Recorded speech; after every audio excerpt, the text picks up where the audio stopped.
How you guys doing? Welcome to Planet1wp. My name is Josie Carr, and thank you for joining me. I am excited to let you guys know that next week I will be having my first production guest. So I'm looking forward to that. Her name is Erica Henson, and she is known as Mom on the Beats. And you will get to see her in her element making music and talking about the gear that she's using for it and the whole creative and technical process. So I'm looking forward to that next week. For this week, I'm going to do a small how-to on how to create Apple loops from any loop that you may hear, any song that you may like, and quickly also how we can turn it into a sampler and break up the pieces of it so we can have the kick on one pad, the snare, and any little piece that we might want to use. So we'll be focusing on Logic Pro X today. I'm making some kind of noise, so I'll figure it out somewhere. Not sure where it is. Let me see if it's my mic. Okay, cool. So I'm going to switch my system as I always do, and let's get to it. Cool, so this is a random song. I think it's a sample pack. I try not to use songs that will get my video striked. So even though it's for instructional purposes, sometimes they take the video down, and which is kind of counterproductive, but whatever. This one is called The Real Thing. It's like a house beat with some bongos on it. So I was playing around with it. I put it in time, so you guys will see the tempo of it's 125, and I'll play it. And I'll play with the click so you guys can hear that.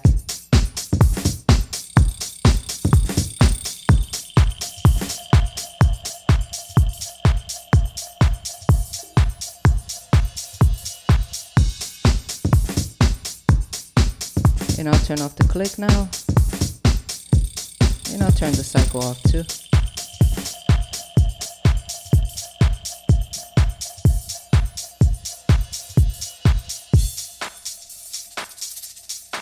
You can grab that and make that a loop if you wanted to as well.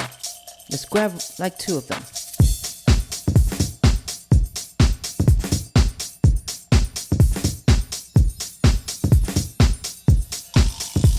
So let's bring in something else. Let's see if there's a crash at the beginning, right? Usually try to find a place where it doesn't sound like it's a loop because maybe it has a crash and it keeps going over and over. So it sounds kind of weird. So I'm going to listen here to see if there's any crashes.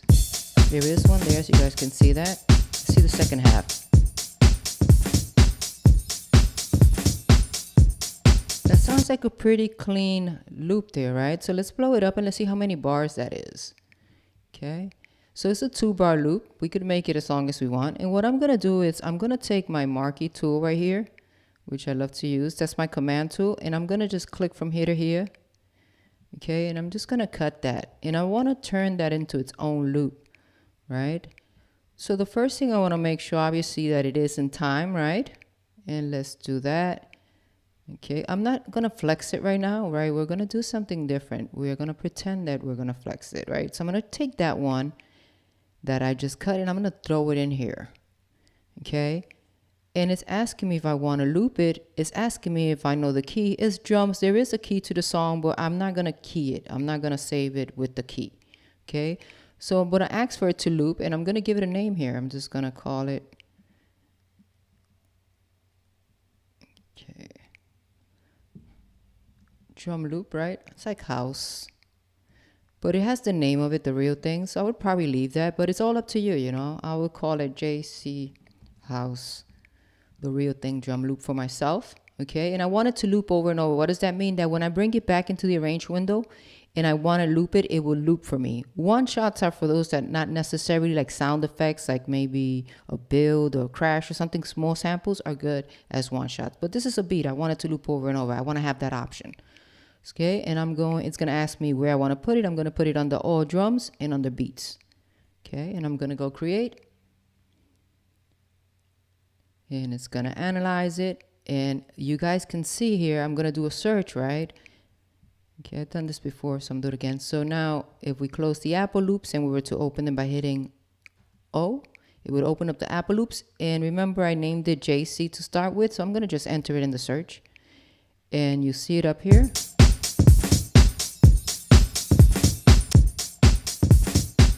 So I'm going to take that right there and I'm going to drag it to bar 1. Okay.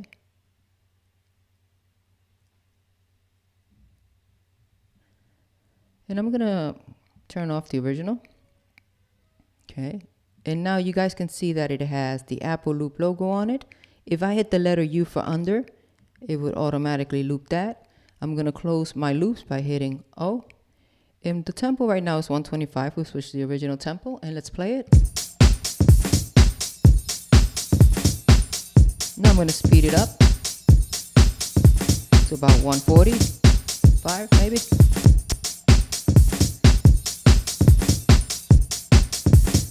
And you guys can see that because it's an Apple loop now, it will play at whatever tempo you want.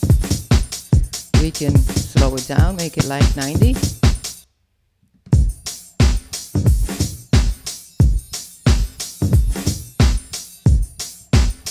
So it's as easy as that. It's as pretty much finding a beat that you like, making sure that when you bring it in is in time with your project, which you can see it was original beat was 125.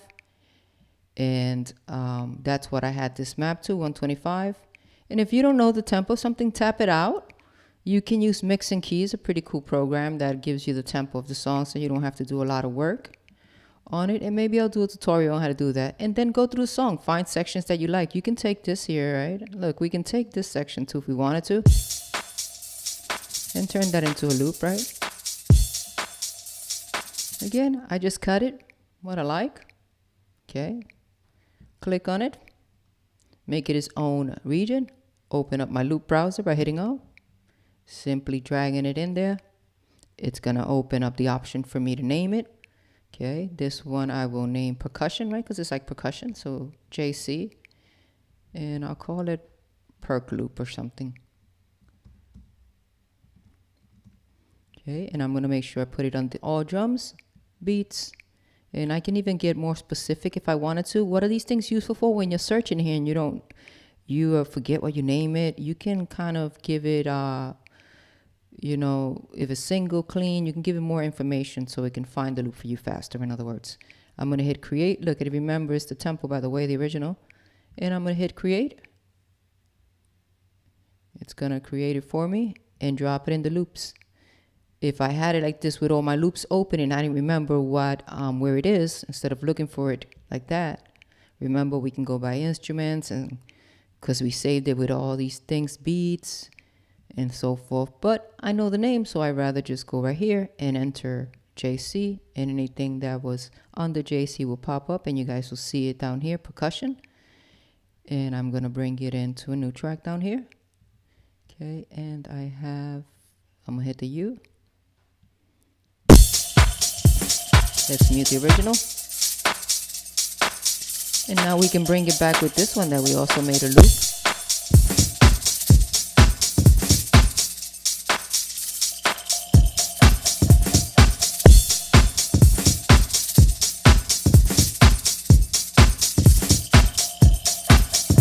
Simple as that.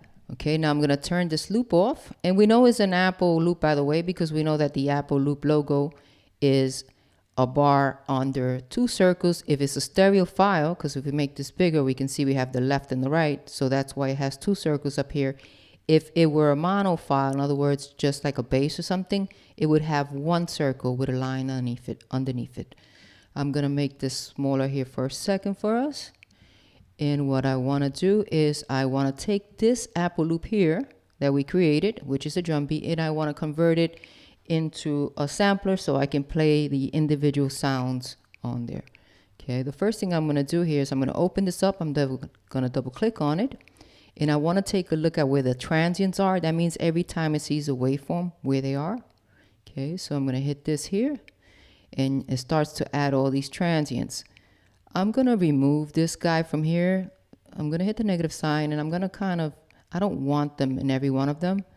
Actually, let's do this instead. Let's get rid of that because it's kind of ending at the kick. There's not really a sound in there.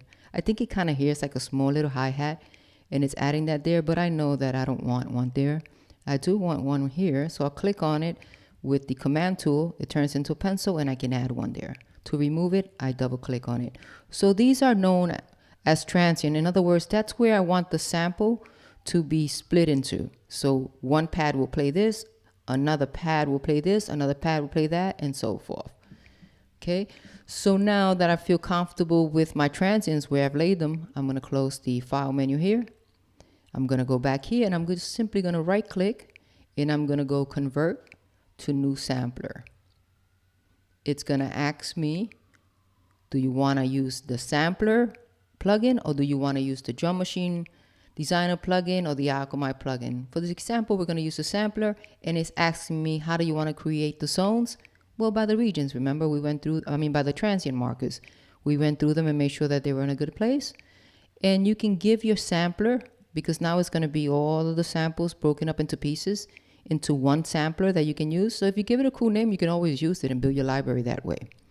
It's asking me what is going to be the lowest key that the first sample should play in. I want it on CO, which is, whoops, I hit my keys here. So I'm going to go here and make this be the octave starting on CO. You can start on C1 or C3, but it depends on your keyboard, I'm going to say C1, so C0, I'm sorry. And I'm going to hit OK. And you guys can see that it created a sampler for me with one note in it. And that's not what we want to do. So let's do that again. Okay, let's make sure our transients look good in there. Okay, cool. Let's right click and convert it into a new sampler track. Transient starting at 0. Actually, the reason why it gave me one note, as you guys can see, look, I just added from C, one note to one note. Obviously doesn't have space for all the samples that this has down here. So we need to bring this up. Let's bring it up to like C5 or something random, just so we know we have enough. Okay, and we should be fine. And let's hit OK. And now we have all the samples there. When you turn it into a sampler, look what it does, which is pretty cool. It takes the beat, maps it out for you in the all the keys, and I'll show you what I mean. Okay.